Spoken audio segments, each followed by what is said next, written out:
27 février. Une sagesse pour aujourd'hui. Gare à la vantardise. Qu'un autre te loue et non ta bouche, un étranger et non tes lèvres. Proverbe 27, verset 2. Dans ce verset qui est lié au verset précédent, le sage nous donne une recommandation forte au sujet de la vantardise. Résister à toute forme d'auto-louange ou d'auto-glorification.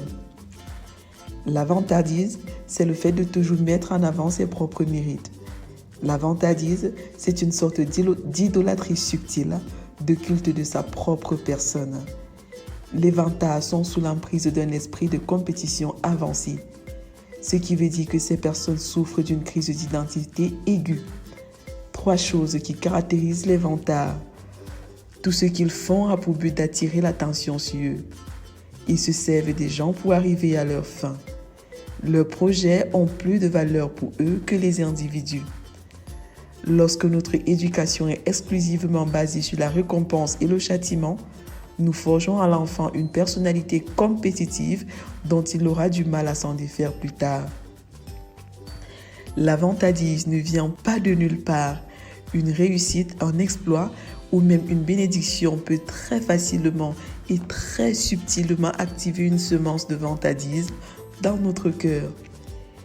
Derrière la vantardise est caché un gros mensonge, le fait de se prendre pour Dieu.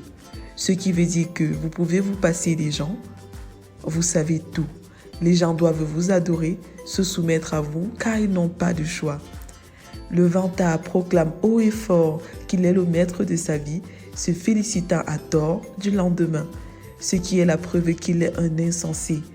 Au fait, étant incapable d'être maître de ses passions, il s'en est rendu esclave au fil du temps, parfois sans même s'en rendre compte.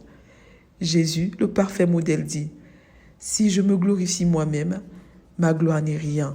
C'est mon Père qui me glorifie, lui dont vous dites « Il est notre Dieu ». Jean 8, verset 54. Jésus fit cette déclaration alors qu'il était harcelé par les Juifs au sujet de son identité. Au travers de ces déclarations, Jésus voulait amener les Juifs à se rendre à l'évidence que seul Dieu le Père le connaît et rend témoignage de qui il est. Vérité, Jésus ne fait et ne dit rien pour sa propre gloire, mais uniquement pour la gloire de son Père. Application. Tout faire pour la gloire du Père. Mise en garde. Quoi que vous fassiez, en parole ou en œuvre, faites tout au nom du Seigneur Jésus, en rendant grâce par lui à Dieu le Père. Colossiens 3, verset 17. Prions ensemble. Père, ta grâce me suffit. Garde-moi de toute forme de vantardise. Au nom de Jésus. Amen. Lecture pour aujourd'hui. Psaume 131 à 135, Proverbe 27, Deutéronome 16 à 18. Vous êtes bénis.